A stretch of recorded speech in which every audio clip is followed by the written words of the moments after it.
Vamos a Sí, comenzar con la oración, hermano. Si quiere, se gusta orar, empiece usted orando. sí, sí, claro. Señor y Dios nuestro, te damos gracias en esta noche por la oportunidad que nos das una vez más de poder reunirnos para escuchar de tu palabra, para conocerte más, para aprender más de ti. Darnos sabiduría, darnos entendimiento para que todas estas cosas las guardemos en nuestra mente y en nuestro corazón y podamos ponerlas en práctica. Te rogamos por nuestro hermano Nico para que sigas dando la sabiduría para poder trazar correctamente tu palabra y que nos pueda instruir a través de este estudio. Te rogamos por su vida, Señor, por su trabajo, por su familia, para que le sigas también bendiciendo y le sigas dando sabiduría para que también dentro de su hogar, Señor, pueda eh, todo esto que nos enseñas y poder poner en práctica, principalmente en su familia, al igual que nosotros, Señor, que es nuestro primer ministerio dentro de nuestra familia. Todo esto para tu gloria. Te rogamos también perdón por nuestros hermanos que no pueden estar aquí, Señor, en este tiempo con nosotros. Señor, te rogamos que pues puedan tener la sabiduría para usar su tiempo, para disponer de ese tiempo para conocerte cada día más y para aprender cada día más de ti. Tú conoces cada una de las situaciones y lo que pasa en cada vida, en la vida de nosotros, Señor, y sabes, conoces su corazón, Padre. Así es que tú sabes todas las cosas y todo lo ponemos en tus manos para tu gloria y tu honra en el nombre de Cristo Jesús. Amén. Amén. Ok, entonces nos quedamos en el amor nos irrita. Y ahí el término griego, que aquí se traduce como irrita, significa enojarse. Y es el origen de la palabra paroxismo. Que esa palabra paroxismo es una convulsión o un arrebato repentino de una emoción.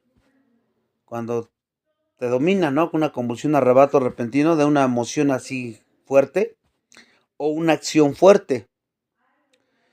Y este amor nos protege en contra de esos arranques, precisamente por eso Dios lo derramó para protegernos de la irritación, del enojo o disgusto provocado por cosas que nos pueden decir las personas o que nos pueden hacer.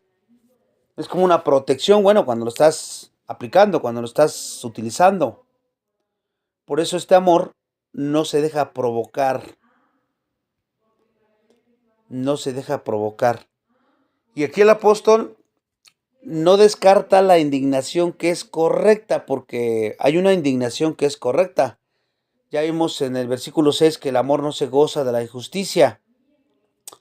O sea que enojarnos por el maltrato de algún indefenso, o por la difamación, o contradicción de la palabra de Dios, que te moleste eso, pues es una indignación justa, ¿no? Porque pues está de por medio la palabra, o algún maltrato de un indefenso.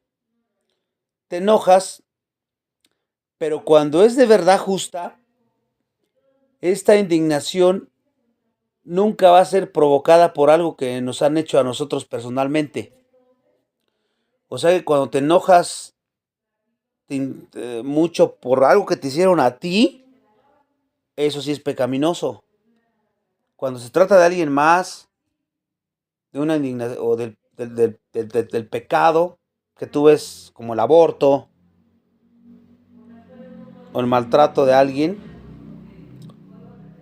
pues se podría decir que es una indignación justa, pero si es por ti, porque entras en el yo, entonces ahí se convierte ya en algo pues pecaminoso. Cuando Jesús, por ejemplo, limpió el templo, él estaba enojado por la profanación de la casa de su padre. Ahí en Mateo 21, 11, 12. Mateo 21, 11, 12, pero ya en las muchas ocasiones en las que él fue personalmente maltratado, difamado, abusado, ahí podemos ver que ninguna de esas se enojó o ninguna de ellas se puso a la defensiva. Ahí está el ejemplo, es un ejemplo que podemos ver aquí. Al igual que su señor, Pablo solo se enojaba por las cosas que enojaban a Dios, no por lo que le hicieran a él o tomar las cosas personales. El enojo santo, ¿verdad?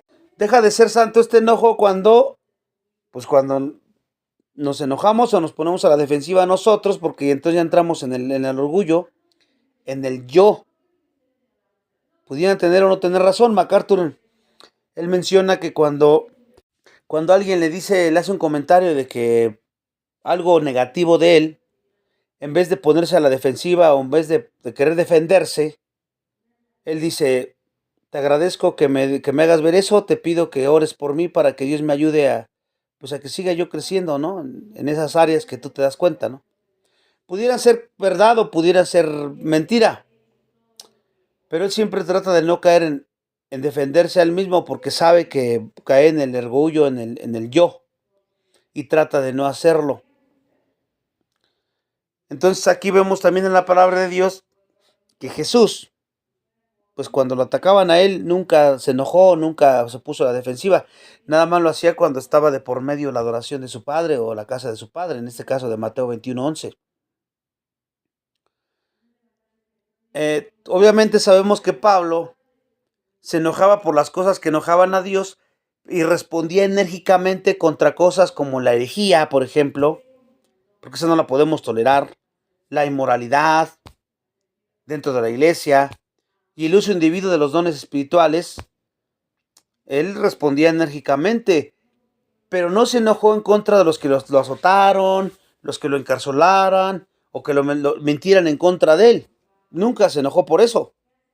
Hechos 23:1-5, ahí menciona algunas veces que les pasó eso. Aquí podemos entender entonces que la irritación a la que Pablo se refiere aquí tiene que ver con cosas que otros hacen en contra nuestra o que son personalmente ofensivas. Este amor te protege de que no te irrites ni te enojes por esas cosas. ¿Qué haces? Perdonas, pasas la ofensa y respondes bien al mal. El amor no se irrita contra otros tampoco cuando han dicho o hayan hecho cosas que te pueden desagradar a ti, o cuando evitan que nos salgamos con la nuestra, porque a veces eso también nos molesta, que no nos salirnos con la nuestra. Pero el amor que no se irrita nos tiene que proteger de estas cosas, precisamente. Primera de Pedro 2:21-24. También vemos que el amor que estamos hablando aquí nunca reacciona en defensa propia, como podemos darnos cuenta, o con represalias, con deseos de venganza. Irritarse es la otra cara de buscar lo nuestro. O sea que si nos enojamos hay que ver qué es lo que nos está haciendo enojar, por qué me irrito, por qué entro en ese enojo, en esa ira. Y a través de eso nos vamos a dar cuenta del egoísmo que todavía tenemos en nuestra mente, en nuestro corazón, de lo orgullosos que somos, de lo egocentristas que somos, porque pues indirectamente lo andamos buscando lo nuestro. La persona que busca salirse con la suya, la persona que busca salirse con la suya, siempre, siempre, siempre, siempre se enoja con facilidad. Rápido se enoja. O se siente provocada con rapidez. O sea, tantito te dicen algo, luego me prendo, luego reacciono. Esa es una persona egocentrista, que siempre busca salirse con la suya, aunque no lo diga, aunque quiera aparentar otra cosa, esas reacciones dejan ver eso en su corazón. Jonathan Edwards, el gran predicador y teólogo de los tiempos coloniales, este gran predicador, Jonathan Edwards, él tenía una hija con un temperamento que se descontrolaba muy rápido, porque también eso denota si tú no te puedes controlar rápido tu ira, tu enojo, contra cosas que te hacen personales, te agreden o te dicen, pues es seña de falta de amor también. Es pecado porque es egoísmo. Aunque no lo digamos abiertamente, esa conducta, esa reacción muestra eso. Y entonces este hombre que tenía una hija que se descontrolaba mucho por cualquier cosa, y cuando un joven se enamoró de la joven y le pidió su mano para casarse con ella, el padre le dijo, no puedo dártela. Y él le dijo, pero yo la amo, y ella me ama a mí, protestó el joven. Y él le dijo, no importa. Y cuando él le preguntó, ¿por qué me la quiere negar o por qué me dice eso?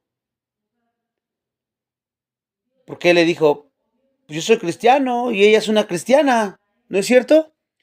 Entonces, ¿qué nos impide? Y contestó Jonathan Edwards, pero la gracia de Dios puede vivir con ciertas personas con las que no podría vivir ningún otro ser humano. O sea, la gracia de Dios la aguanta, por así decirlo. Pero tú no creo que la vas a poder soportar en su estado de debilidad que tenía esta jovencita, ¿no? Sin duda alguna, la razón principal para muchas de las enfermedades físicas y mentales es nuestra sociedad hoy. Porque es la exagerada preocupación que tendemos a tener. ¿Por qué? Por nuestros derechos, especialmente, ¿no? Y por otras cosas, pero especialmente indirectamente, aunque no lo digamos, por nuestros derechos. Y la consecuente falta de amor. Eso es por lo que tendemos a sufrir mucho.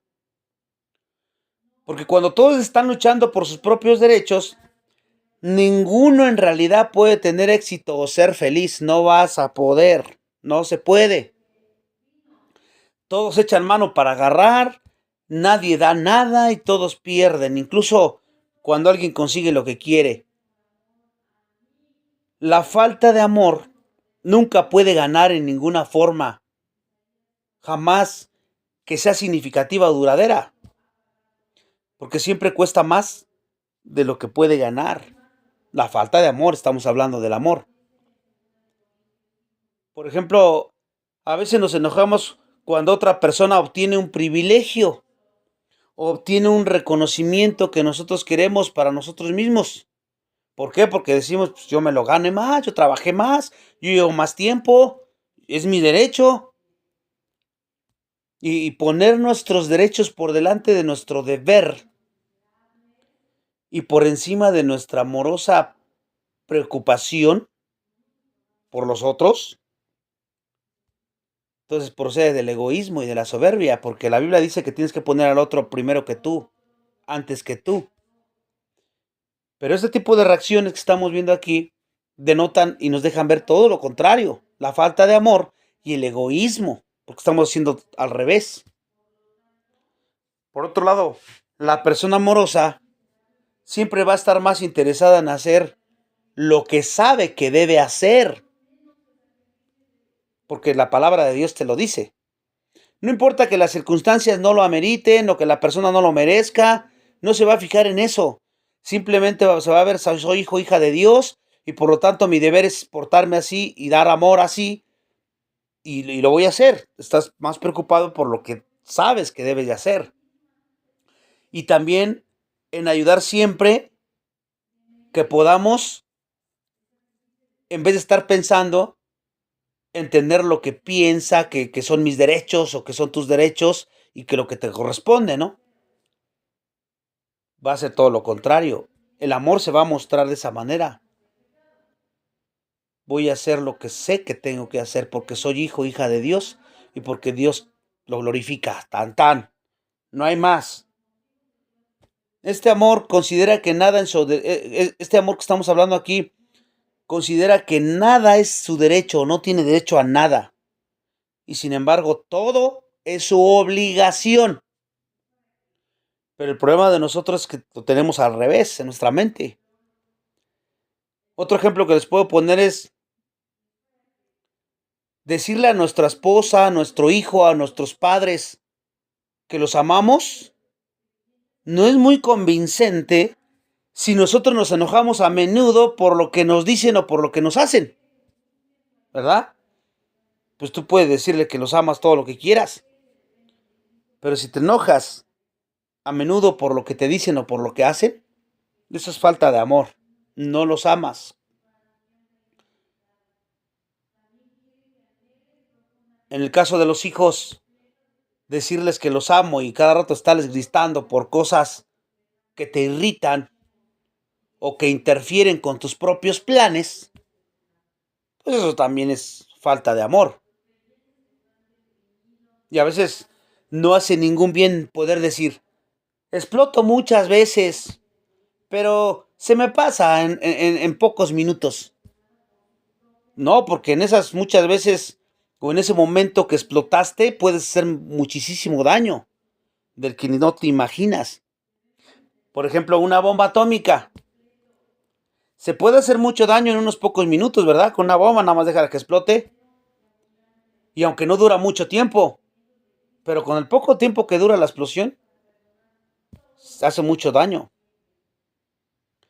Ahora, el descontrol del genio de nosotros siempre va a ser destructivo. Aunque sea por pequeñitas bombas, por pequeños momentos. ¿Por qué? Porque puede herir y puede dañar mucho a tu padre, a tu madre, a tus hijos o a tu cónyuge. Depende que sea el caso, ¿no? Ahora imagínense que explotamos de forma más regular al día. Ahí hay un problema espiritual. Porque no es normal esto en un creyente. La falta de amor pues es la causa de todas esas irritaciones. Entonces no me queda decir, es que tú me hiciste enojar, es que yo estaba bien, pero llegó y me gritó. Y es que no, no, no, no, no, no. Esas son las excusas que siempre agarramos para excusar nuestro pecado y para no ser responsables de nuestro pecado. Es que las circunstancias me obligaron a reaccionar así. No, no es cierto eso. Ese es un invento que nosotros nos inventamos para salirnos por la tangente. Lo que Dios quiere revelar a través de eso es la falta de amor que hay en tu corazón o en mi corazón. ¿Y qué es lo que quiere Dios? Que ames, porque esa es la única cura para este tipo de situaciones. Y entonces empezamos a ser responsables por nuestro pecado y dejamos de echarle la culpa a las circunstancias, a nuestro trabajo, a las personas que me ofenden, sea quien sea. Y empezamos a ser responsables de nuestro pecado. ¿Por qué? Porque Dios permite esas situaciones para evidenciar el pecado en nosotros, no para que lo excusemos o lo solapemos. El amor que lleva a la persona a salirse de sí misma es este amor que estamos hablando, porque se centra la atención en el bienestar de la otra persona. Solamente así es la cura para el egocentrismo. Esa es la cura para el egocentrismo. Te sales de ti para poner la atención en el bienestar del otro. Lo merezca o no lo merezca, me trate bien o no me trate bien, eso es lo de menos. No me voy a fijar en eso. Simplemente voy a dar algo que Dios me dice, porque es mi obligación, es mi deber como hijo o hija de Dios. Eso es en cuanto al amor nos irrita. Ahora vamos a ver, el amor no guarda rencor. Ahí la palabra guarda rencor, las palabras son un término contable que se usaba para calcular o llevar las cuentas o para anotar una entrada en un libro de contabilidad. Para que supieran de su existencia y lo guardan y lo anotan, ¿no? Así se usaba esa palabra de guardar rencor. Guardas algo. Y el propósito de ese asiento contable del libro que se guarda es tener una constancia permanente que puede ser consultada siempre que sea necesario. No necesitas algo y vas a consultar porque guardaste el libro de contabilidad y vas a buscarlo, ¿no? Obviamente esta práctica es necesaria en los negocios y sí tiene que ser así de esa manera. Pero en los asuntos personales no solamente es innecesaria, sino que te va a perjudicar. ¿Qué estoy diciendo aquí? Mantener vivo el recuerdo de las cosas malas, como muchas veces tendemos a hacer eso, aquellas cosas malas que han hecho contra nosotros, que han dicho contra nosotros, yo te aseguro que si quieres ser infeliz, esa es la forma más segura, es el camino más seguro que puedes tomar. Guardar todas esas cosas. Vas a ser infeliz. Y obviamente, ¿por qué la razón de la infelicidad? Porque conservas un historial que no debes de conservar.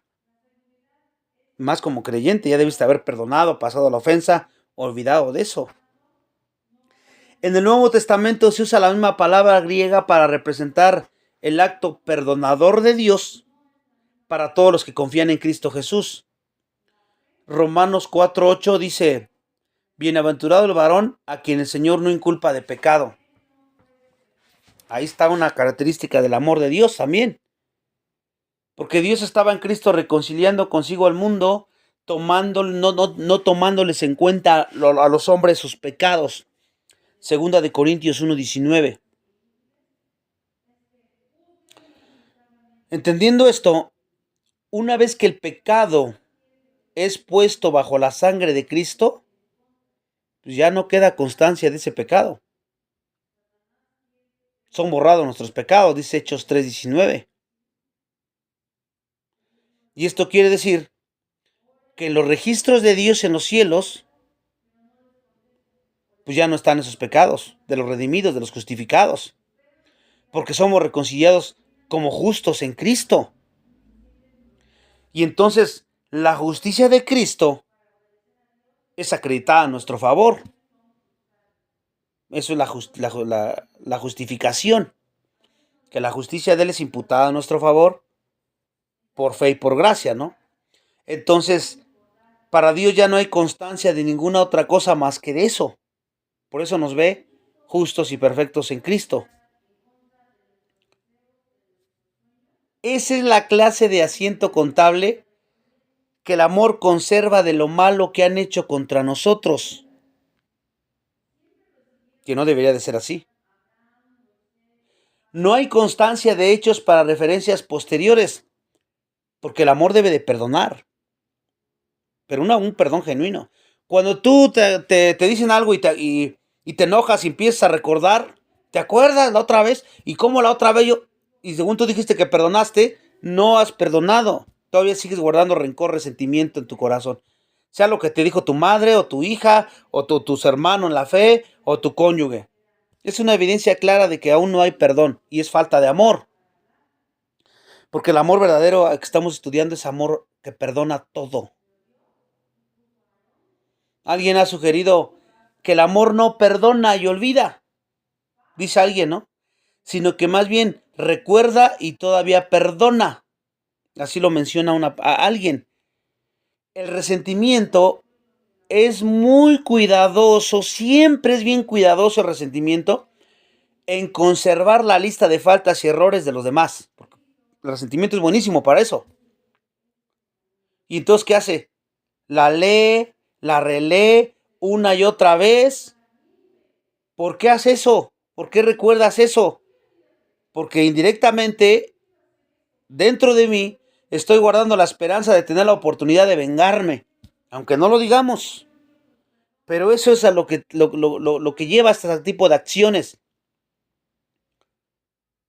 El amor no conserva listas ni registros de nada. ¿Por qué? Porque este amor no tiene lugar para el resentimiento y para ningún rencor de nadie, con nadie, contra nadie.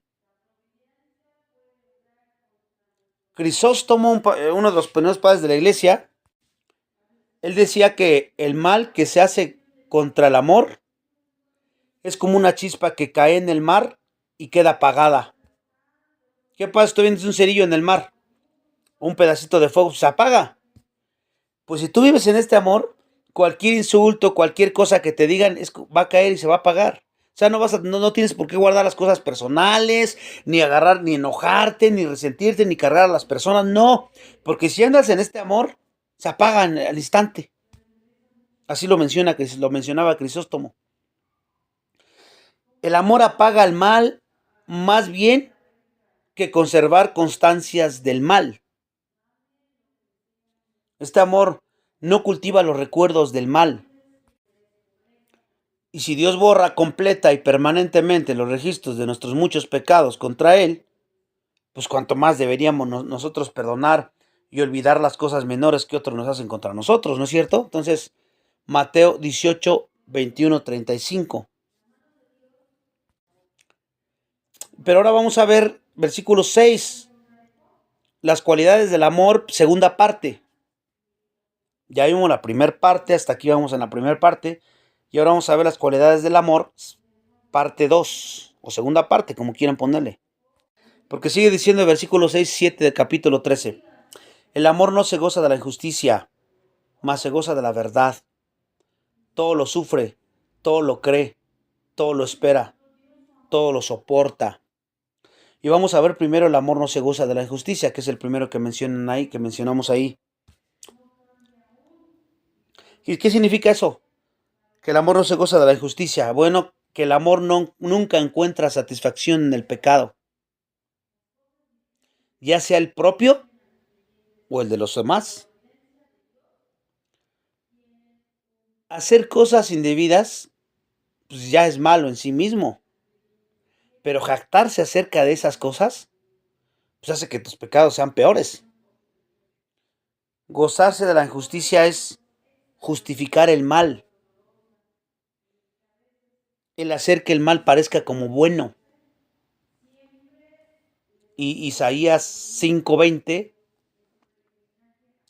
dice: hay de los que a lo malo dicen bueno, y a lo bueno le dicen malo. Y esto es poner al revés la verdad de Dios. Ahora hay que entender más ampliamente esto que les estoy diciendo.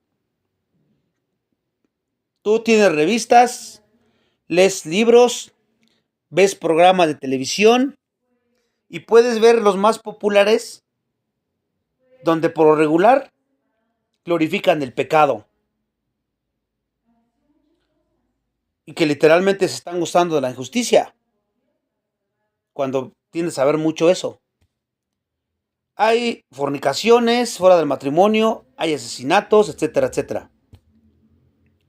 Libros, revistas, hay canciones hoy día ya donde el sexo es explícito, nada más cantado, y todo ese tipo de cosas. Hay chistes de doble sentido, videos youtuber que les dicen, que hablan en puras groserías, y a veces pensamos, no, pues yo nada más lo estoy viendo, lo estoy escuchando, yo no lo hago.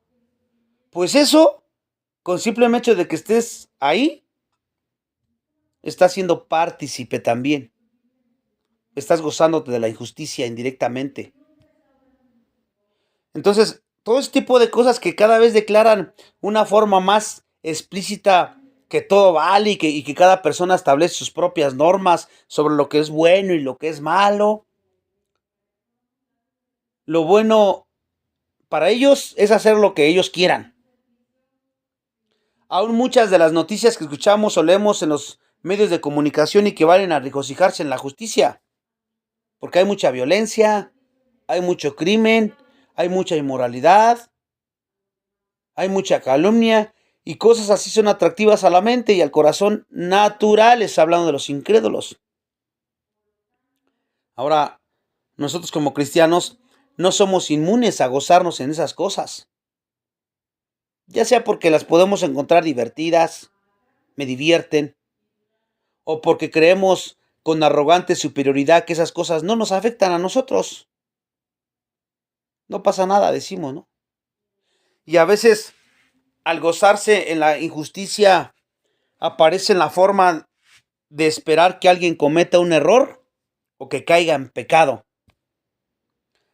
MacArthur menciona: he conocido a cristianos que querían deshacerse de su cónyuge o ya estaban divorciados, pero debido a que no creían en las segundas nupcias, a menos que la otra parte fuera infiel, pues estaban esperando a ver a qué horas comete infidelidad este o esta para yo divorciarme. Estaban deseando el mal para que se volvieran a casar. Eso está mal, eso es pecado. Gozarse en el pecado es malo, porque es una afrenta contra Dios. No podemos imaginarnos a alguien que se deleite de una tragedia que le suceda a un amigo, ¿verdad? O a un ser amado. Pero fíjense, no obstante, cuando nos deleitamos en el pecado, sea de la forma que sea como las acabo de mencionar, nos estamos gozando en lo que ofende y entristece a nuestro Padre Celestial, y que es una tragedia para Él. Si amamos a Dios, lo que le ofende a Él nos debe de ofender a nosotros. Y lo que entristece a él, nos va a entristecer a nosotros. David decía, los denuedos de los que te vituperaban cayeron sobre mí. Salmo 69:9. O sea que cuando Dios era deshonrado, David se sentía dolido porque aquel a quien él amaba por encima de todo había sido difamado. Entonces, cuando nos gozamos del pecado, ya sea directa, como dije, o indirectamente, al ver a otros pecar, demostramos nuestra falta de amor a Dios también. Ya hay otro ejemplo que me falta comentarles. Chismorrear, el chisme, es una de las formas más comunes de gozarnos en el pecado. Porque los chismes perjudicarían poco si no hubiera tantos oyentes tan dispuestos a escucharlos, ¿verdad? Este pecado que muchos cristianos lo toman con tanta ligereza, lo tomamos, es perverso.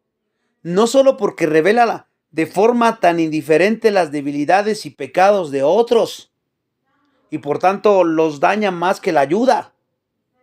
Pero no solamente por eso es pecaminoso, sino porque la esencia del chisme es regocijarse del mal. El morbo de quererme enterar del chisme o querer que sepan. Eso es regocijarse del mal. Ahora, los chismes que son ciertos, ojo, todavía siguen siendo chismes. Porque a veces pensamos que un chisme es cuando dice una mentira nada más. No. Lo que hace que el chisme sea chisme, ¿qué es? Pues es la manera tan desfavorable en la que se hace correr. Para que todos se enteren. Eso es lo que hace que el chisme sea chisme, no que sea cierto, que sea falso. Y a menudo es el simple hecho de que lo hacemos correr. Eso es lo que hace que sea chisme. Se le ha definido como un pecado que se goza vicariamente. Ahora, por otro lado, la esencia del chisme es regodearse en los defectos y pecados de otros. Aunque no lo digamos, cuando yo ando en chismes, estoy regodeándome de los defectos y pecados de otros y me estoy sintiendo superior al otro. Por eso ese pecado es tan serio. ¿Se dan cuenta? Aunque a veces lo pasamos muy como que, ay, tanta ligereza. No. Nunca ayudamos ni vamos a poder ayudar a un hermano, una hermana, a una persona esparciendo su noticia, la noticia. Hay un teólogo que dice, hay momentos cuando el silencio es pecado. Y hay momentos cuando debemos plantarnos firmes y sin importar las consecuencias, tenemos que enfrentar los grandes males de nuestro tiempo. Hay otros momentos cuando no hacerlo así es la forma más descarada de cobardía. Pero hay otras ocasiones, dice, en las que el silencio es virtud. Cuando decir la verdad es hacer que muchos corazones sangren innecesariamente y cuando nada se consigue y todo se perjudica por una lengua descontrolada. O sea que hay momentos cuando el silencio es pecado. ¿Por qué? Porque tienes que exhortar a un hermano que ves que está pecado y tienes que exhortarlo en amor y decirle y te quedas callado. Eso es pecado. Tú y él solo tienes que hablarlo y con mucho amor hablarle. Si te quedas callado, ahí es pecado. Por eso dice, el silencio es pecado. Es cuando tenemos que plantarnos firmes y enfrentar los grandes males de nuestro tiempo. Pero hay otras ocasiones en las que el silencio es virtud. O sea, cuando tú no eres parte ni solución del problema ni nada, o lo haces de una forma maliciosa, pecaminosa, quieres que los demás se enteren de todo, ahí mejor es quedarte callado. Porque hay veces que si abres la boca, vas a herir, vas a sangrar a las personas innecesariamente, porque lo estás haciendo con falta de amor. Una lengua descontrolada. Otro punto importante Regocijarnos en el pecado es malo debido a las consecuencias que tiene sobre la persona que peca. El pecado no puede producir otra cosa que daño. En la persona no salva, el pecado es evidencia de que está perdida. Pero en un creyente, el pecado es evidencia de su desobediencia y de sus relaciones rotas con Dios. Amar a una persona es aborrecer su pecado, no a la persona, a su pecado. La disciplina en la iglesia es necesaria no solo para proteger la pureza del cuerpo, sino también para ayudar al creyente que ha pecado a confrontar su mal y pues arrepentirse. Pero tú y él solos, no tienes que andar regándolo por todas partes. Mateo 18, 15, 20. Y más cuando se acercó confiadamente a hablar contigo, ¿no? Pablo les había recordado a los corintios su mandamiento de que no se junten con ninguno que llamándose hermano fuere fornicario, avaro, idólatra, maldiciente, borracho o ladrón. Y le dijo, con tal ni aún coman. Primera de Corintios 5:11. Luego en la segunda carta a los tesalonicenses,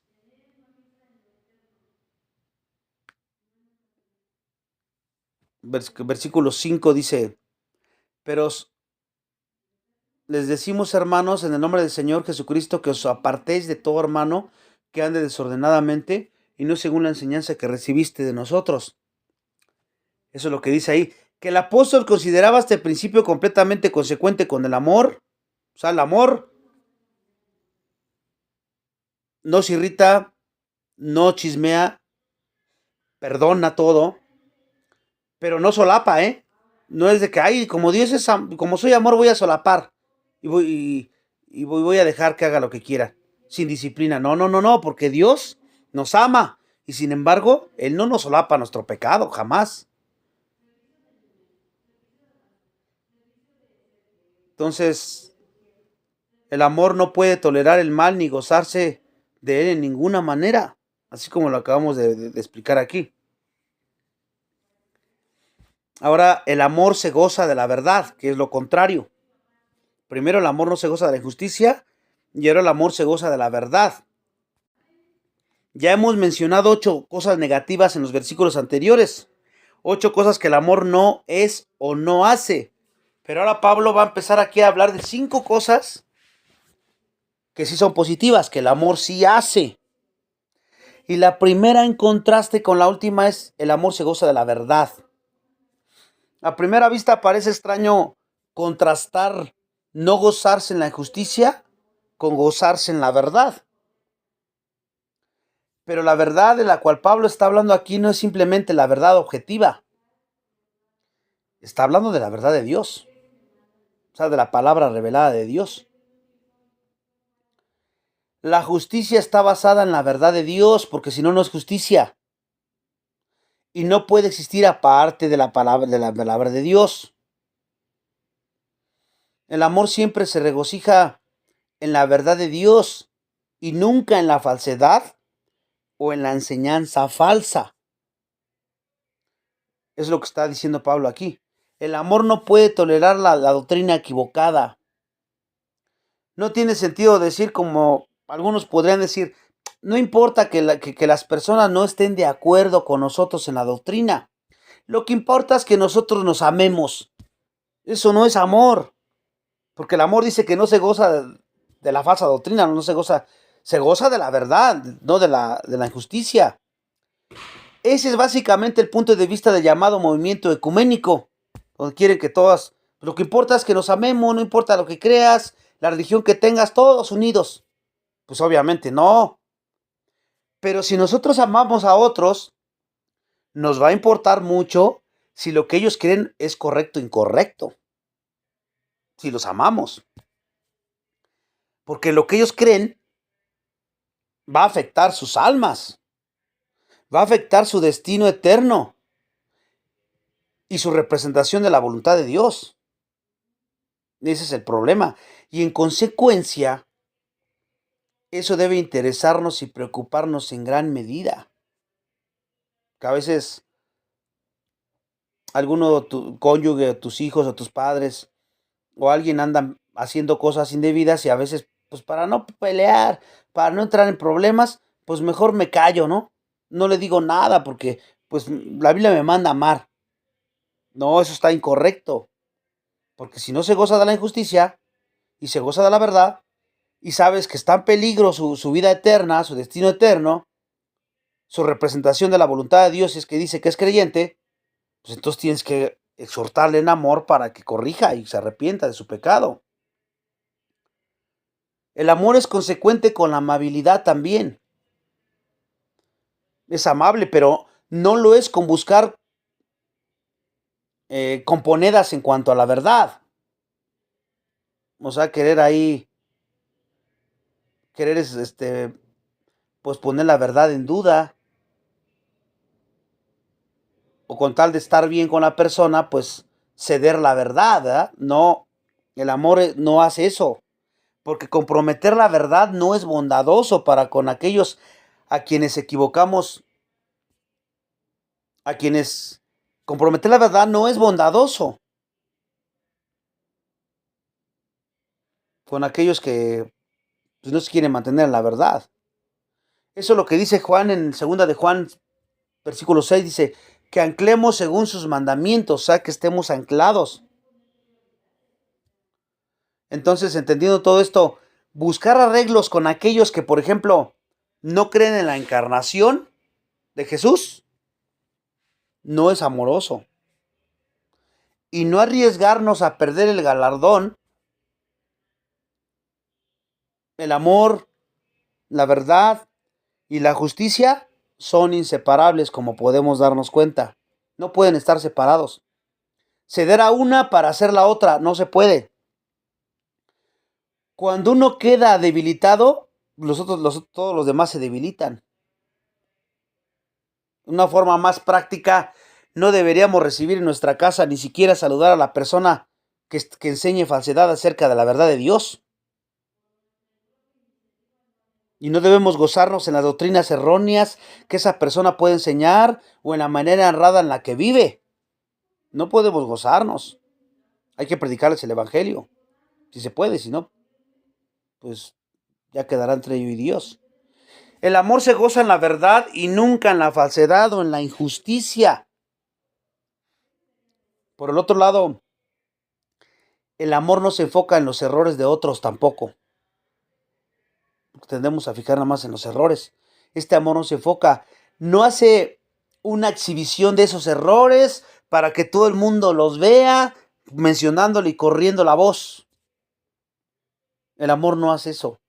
El amor no ignora la falsedad, obviamente no la ignora, y la injusticia tampoco, sino que en todo lo posible se enfoca en lo que es verdadero y recto. Ese es su enfoque. Busca lo bueno, confía en lo bueno y enfatiza lo bueno, lo recalca mucho en las personas o en la vida.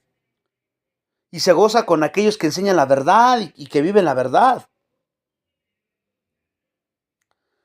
Cuenta una historia de un predicador escocés que era conocido por el amor y ánimo que ofrecía a los miembros de su iglesia y de la comunidad. Cuando falleció alguien comentó: ya no queda nadie para apreciar los triunfos de la gente común. Porque él se fijaba, como amaba a las personas, siempre veía lo bueno. Se enfatizaba lo bueno, confiaba en lo bueno, buscaba lo bueno de las personas. El amor aprecia los triunfos de las personas comunes. Nuestros hijos son edificados y fortalecidos cuando los alentamos en sus logros y en su obediencia a Dios. El amor no se goza en la falsedad o en lo malo, sino que su razón de ser es edificar, no derribar. Quiere fortalecer, no debilitar. Hay otra historia de William Gladstone, un primer ministro de Inglaterra en el siglo XIX, que se encontraba trabajando una noche en un importante discurso que tenía que pronunciar en el Parlamento el día siguiente. Era un ministro de Inglaterra. Y a las 2 de la madrugada una mujer llamó a la puerta y le preguntó al criado: si el Señor podría acudir a su casa y consolar a su joven hijo, que estaba paralítico y que estaba muriendo en un vecindario que no estaba muy lejos de ahí, donde iba a dar su discurso. Sin dudarlo, un momento aquel ocupado hombre dejó su discurso a un lado y se fue con la mujer. Pasó el resto de la noche con el joven, confortándolo y llevándolo a aceptar a Cristo Jesús como Salvador, porque era creyente este hombre. El joven falleció al amanecer y él regresó a su casa. Más adelante en la mañana le confesó a un amigo: soy el hombre más feliz del mundo. La verdadera grandeza de este hombre no fue su posición política o logros, sino su gran amor. Un amor que arriesgaba su futuro político, si lo pierdo no importa, para demostrar el amor de Dios a un joven que estaba en una gran necesidad. Sucedió también que en aquel día pronunció, según afirman algunos historiadores, el discurso más brillante de su carrera y también consiguió esa otra victoria. Pero él había estado dispuesto a perderla por amor de una victoria superior. La victoria del amor era más importante. Y así debería ser para nosotros, porque ya vimos que el amor todo lo sufre, todo que vamos a entrar ahorita, y a veces no somos capaces de dejar nada para mostrar este amor, porque estoy ocupado, tengo otras cosas que hacer. Y el amor, no, voy a orar nada más. No somos capaces de sacrificar nada.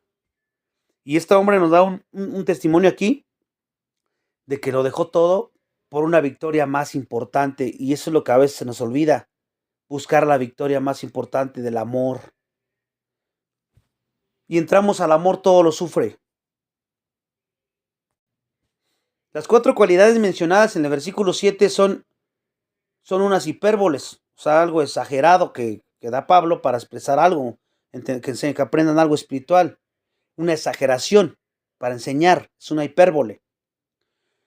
Pablo ha dejado bien en claro que el amor rechaza la envidia, no es envidioso, no es jactancioso, la vanidad, no hace nada indebido, no es egoísta, no se enoja, no se resiente, no es injusto. Eso es lo que hemos estado viendo hasta ahorita. También hemos visto no apoya, cree, espera o tolera la mentira. No apoya nada de eso. Ni la falsa enseñanza o aquello que no sea de Dios. Por todo, Pablo se refiere a todas las cosas que son aceptables en la justicia y voluntad de Dios. Todo lo que cabe dentro de la divina tolerancia de Dios. Las 4 cualidades mencionadas aquí que estamos estudiando, ya estas que estamos viendo y que vamos a ver, están íntimamente relacionadas y aparecen en orden ascendente. Y dice, el amor todo lo sufre. Aquí la palabra sufrir significa básicamente cubrir o soportar, proteger. Eso significa sufrir. Cubrir o soportar y proteger. El amor todo lo sufre a fin de proteger a otros de riesgos, de burlas o de daños. Ya vimos que el amor genuino no chismea ni tampoco escucha chismes.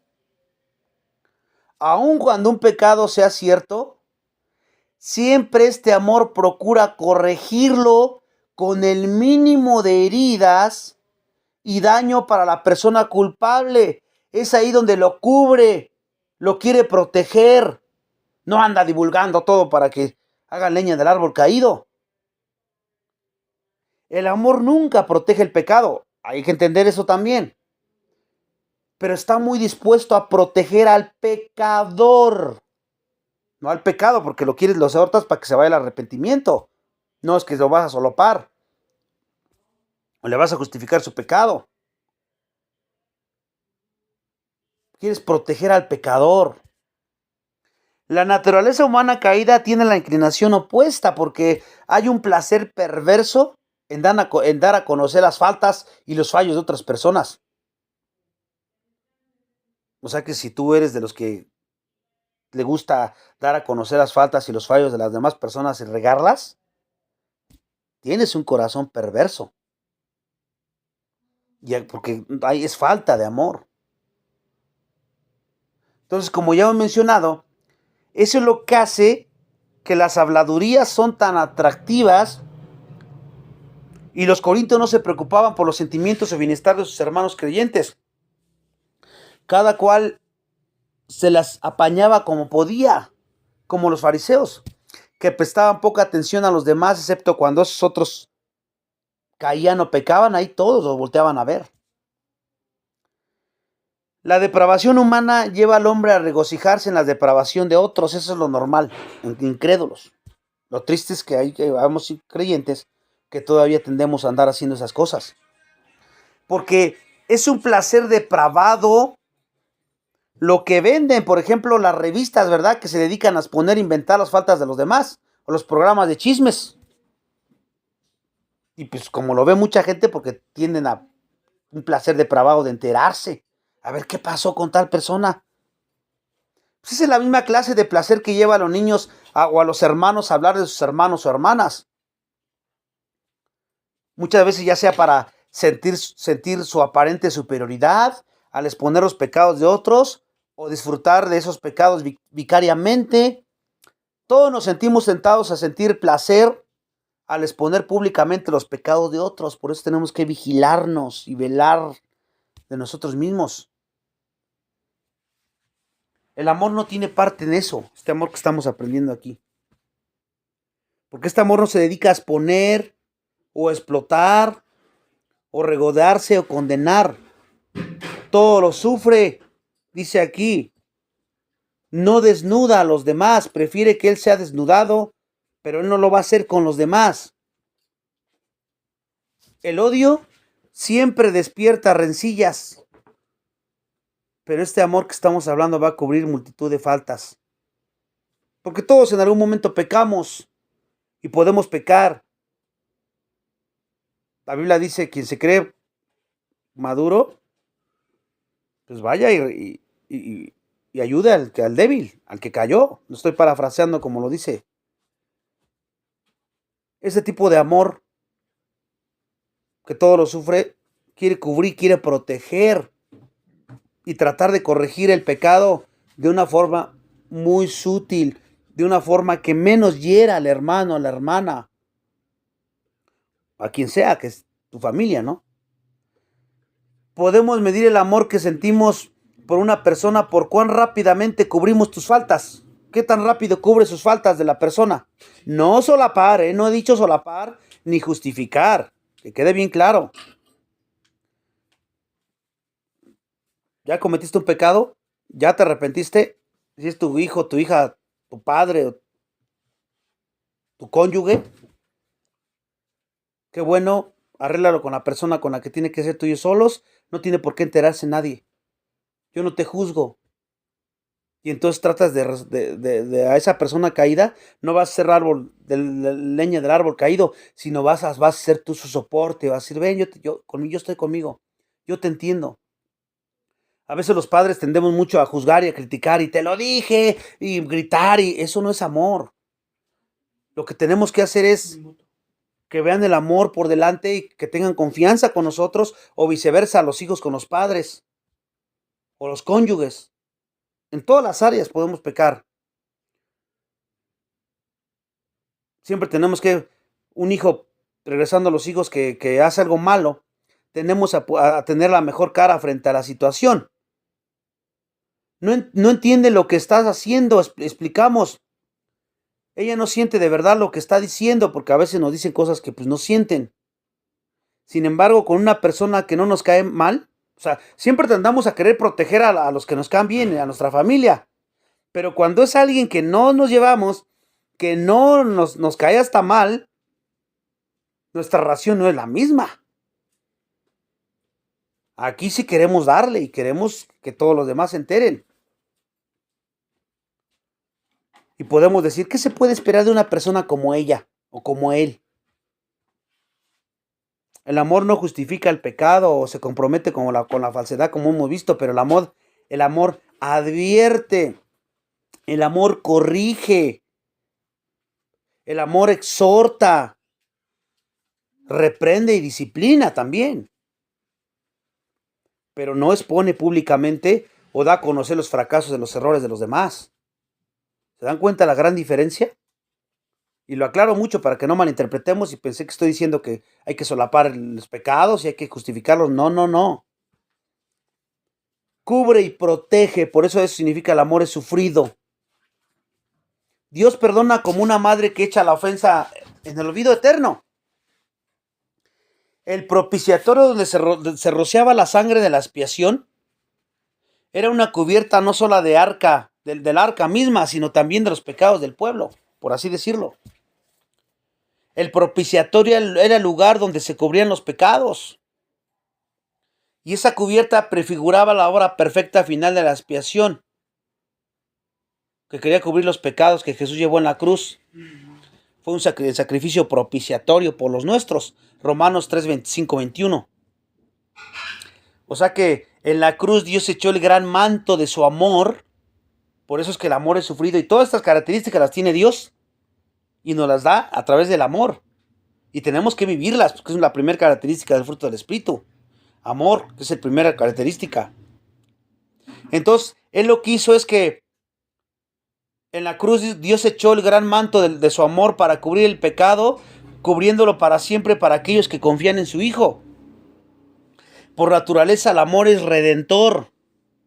O sea que quiere rescatar a la persona, quiere restaurarla, no condenarla, no juzgarla, no que todos los demás se enteren. El amor siente el dolor de aquellos que ama y ayuda para llevar la carga del dolor.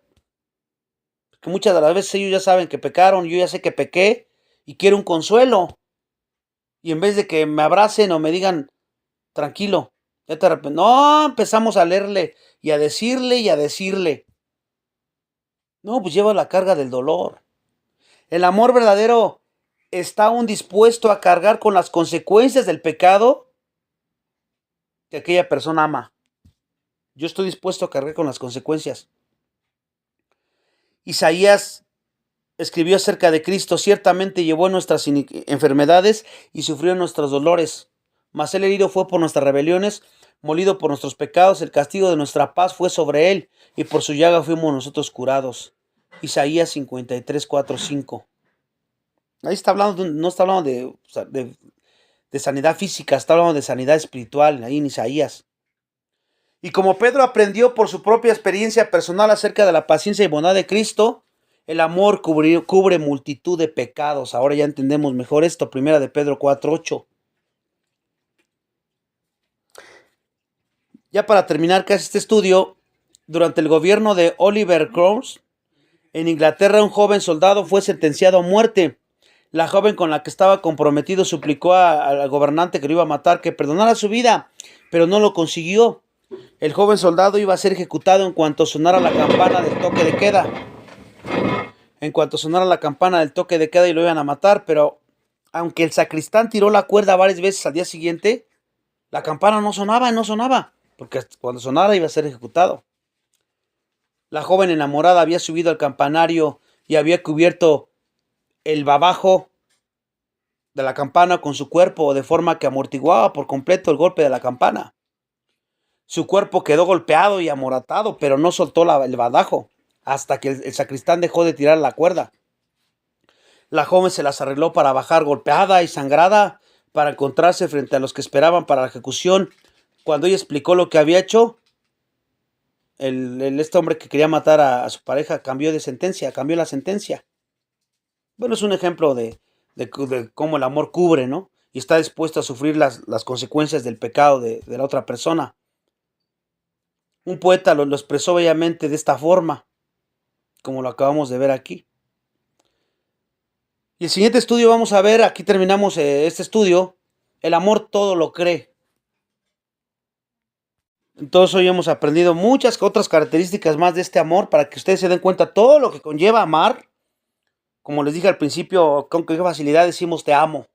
Ay, sí te amo. Ni siquiera sabemos lo que significa eso, mucho menos en la práctica, y por eso estamos aprendiendo aquí una por una, y se les olvida, pues ya saben, están los audios ahí, para ir recordando y empezar a vivir este amor, porque es lo que glorifica a Dios, no, ni más ni menos. Y lo podemos porque tenemos al Espíritu Santo y porque Él lo ha derramado en nuestros corazones. O sea, no hay pretexto para decir, no, pues es que yo no puedo. Entonces aquí terminamos y vamos a orar.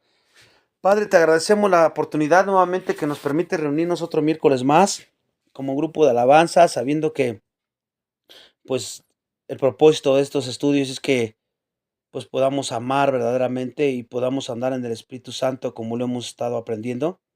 ¿Para qué? Para que nuestra alabanza a ti pues suba con un olor fragrante para ti y que tú realmente te glorifiques por nuestro servicio, porque andamos con un corazón que te agrada, con un corazón que realmente es obediente y con un corazón que ama de esta manera. Perdónanos por todas esas veces que, pues que hemos reconocido, porque a través de tu palabra nos expones y nos hemos dado cuenta de que no hemos amado como tú quieres que amemos y que nos falta mucho todavía. Pero tenemos la esperanza de poder hacerlo porque tu Espíritu Santo es quien nos ayuda. Ayúdanos a ser dóciles, de fácil enseñanza, para que podamos, pues no ser renuentes a esto y que podamos someternos a tu palabra dócilmente, para que de esta manera podamos mostrar este amor y las personas, empezando por nuestra familia, puedan ver a Cristo en nuestra vida y que podamos entre nosotros ayudarnos, servirnos, pero de una manera genuina, no por motivos egoístas o pecaminosos, sino que realmente sea porque amamos, nos amamos unos a otros. Y así seas glorificado en todo lo que hagamos, no solamente el domingo, sino cada día de la semana. Despídenos en tu paz, que podamos practicar hoy este amor que tú nos sigues enseñando. Te pedimos todo esto en Cristo nuestro Señor. Amén.